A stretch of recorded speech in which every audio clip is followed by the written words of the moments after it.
Between watching bad movies and keeping Alan in line, life can be pretty exhausting. I'm always on the lookout for something to boost my stamina and keep me focused.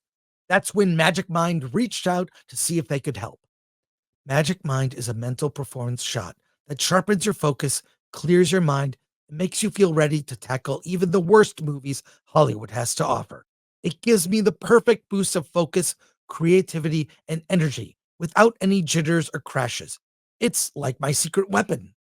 Magic Mind doesn't replace your coffee fix. You can still enjoy your favorite piping hot drink. It's simply an addition to your morning routine.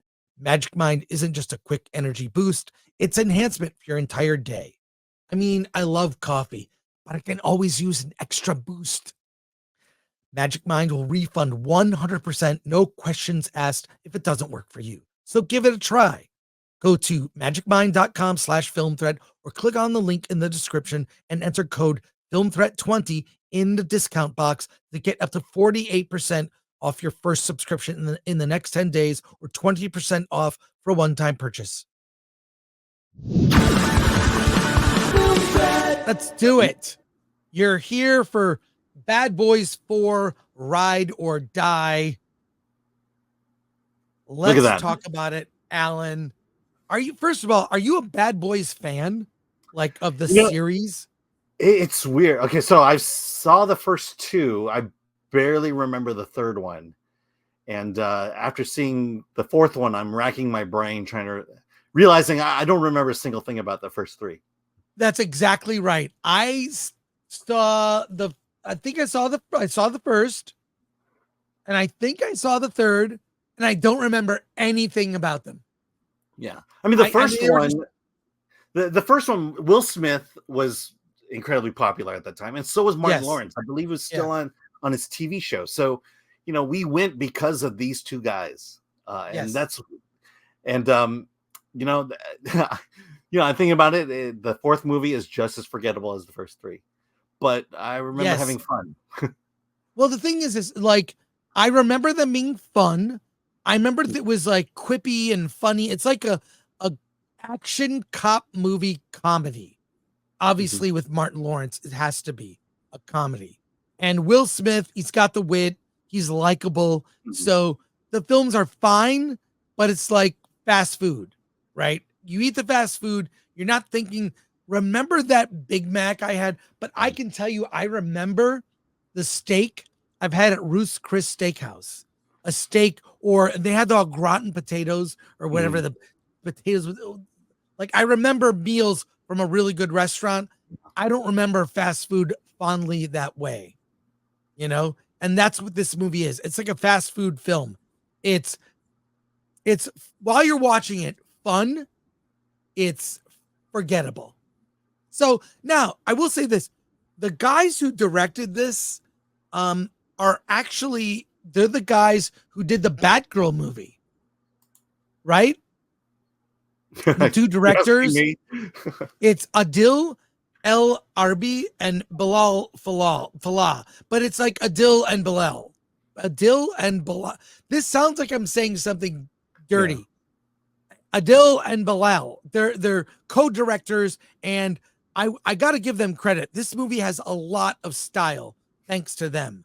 In many ways, it's like a video game during certain scenes. You've got there's a scene, and I got to give them credit.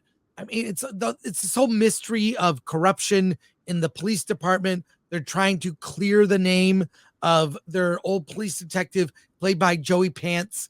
And, they want his reputation cleared, that he was somehow involved in drug running, but, they know he's not. And they're going to clear his name. And the final, obviously no spoilers, but I don't know that you would actually care. The movie's got a lot of style.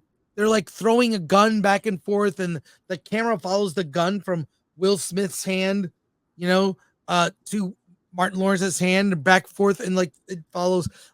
There's a lot of really clever action shots. Okay, but the film as a whole, completely forgettable. The plot, completely forgettable. They're trying to clear his name, and Mike gets his son out of prison. He has to somehow help in this. And, you know, it's one dumb situation to another dumb situation. There's a funny cameo. There's some funny cameos in it. I don't know if I should ruin it. Does anyone care? Michael Bay has a cameo. I'm trying to remember the cameos. Don't blink. Michael Bay has a cameo. Yes, I saw that one. Funny. That's pretty funny. If you know what Michael Bay looks like, for one thing, I didn't know. Yeah, what he looks like. But look, did I have fun while I was watching it? Yes. Did I forget it after I walked out of the theater? Yes. Will I see it again? Probably not. No. I mean, how did you think Adil do as a director? That directing team is good. They're good. You know what didn't help them? The script. There's so much stuff that they have to thread the needle of something completely dumb. You just have to just let it go and go, you know what? It's dumb. I don't care. The audience I saw it with, by the way, I saw this movie because I had to see 2 movies yesterday. I saw this movie at a 3:00 showing, and it was more than half full. Yeah. It was, I thought like, oh my God, there's more people here. And they applauded at the end. And they were into it. Mm-hmm. They were into it. I think I went to the Wednesday early screening, and my theater was about 80% full, which is pretty good for the state of things. And I believe it's already made like 5 to 7 million just in the last 2 days. Oh, the previous screenings? Oh, that's good. So the thing is this, did I have a good time? Yes. And you will likely too. So on that, I definitely recommend it. Definitely recommend the film. But set your expectations low, and you'll have a good time. But the script is really, it's so dumb. You're like, oh, come on. I know. There's so much foreshadowing. There's so much foreshadowing in these scripts. Yeah, like I knew the minute a certain character was on screen, I'm like, that's the bad guy. Yeah, I know. Well, I knew it immediately. I'm like, you don't introduce a character like that and then suddenly like, no, know it right away. Let's just put it this way. There's a group of people, and one of them's the white guy.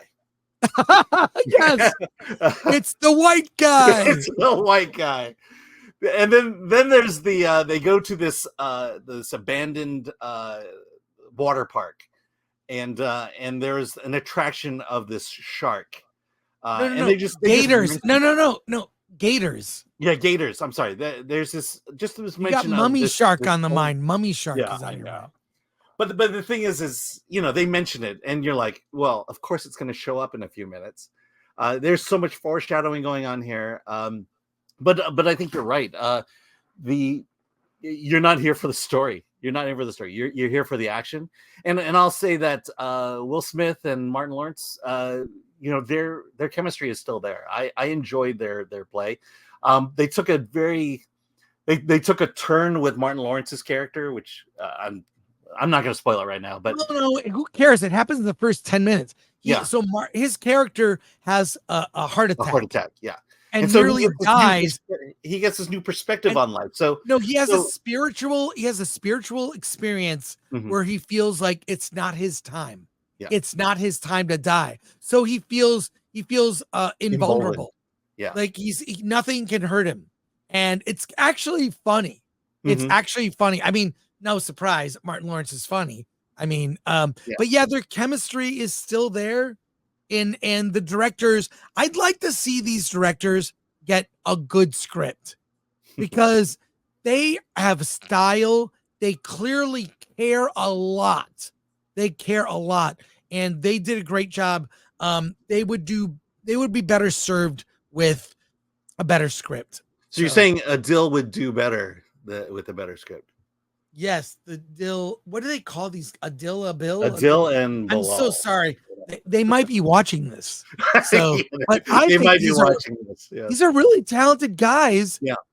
That have gotten some bad breaks in the biz, but whatever. That's Hollywood. But they really, what I'll say about them is they captured that spirit of the 90s action movie. Because it feels like a music video throughout. In fact, sometimes it was annoying in the sense of It didn't feel like I was getting a pause or a break. It just kind of went from Oh, one I didn't scene mind that. and then I into didn't mind. action. And it's under 2 hours. Yeah. It's like an hour 50 or something. Yeah. So it's And short. the effects are fine. The effects are fun. Effects are good. And it's really, there's one scene that feels like a video game at the end on purpose. Mhm. And it's really good. It's really like, oh, this is cool. Like they told it really stylistically, and I thought it was really well done. Yeah. I mean, I'll say this. If I'm really bored and want to go see a movie, I would probably see this one again. Yeah. You know, I think there's repeat value. There's certainly, I mean, my theater was 80% full. I think last night at my regular theater, it had good attendance, according to the movie staff. So Yeah, no, it was packed last night. Yeah, I think this movie I saw outdone. I saw the 3:00 show, and it was like more than half full. And I thought, well, that's interesting. I thought, and then went and saw another movie. We'll get to that. So Yeah, I saw that other movie. It wasn't as exciting as this one. exactly. So there you go. A lot of fun. I recommend it. Not a super high rating. I'd say between a 6 and a 7, maybe 7, because I'm feeling generous. But yeah. So will you say it slaps? It slaps. Okay. And do you recommend it, Alan? I do. I mean, yeah. The same with the Fall Guy. You're there for the action. You're not there for a cohesive plot. The things, and it's certainly more fun than the Acolyte. The things that you want to be good in this movie are done well. Action, comedy, chemistry, and then the only thing, it's ridiculous and over the top. And a lot of the deaths are handled like sort of like casually. Like a lot of people die in this. And it's like that shimmikity dang, we're the heroes. And like it's pretty freaking crazy. The action way over the top. So yeah, I give it a recommend.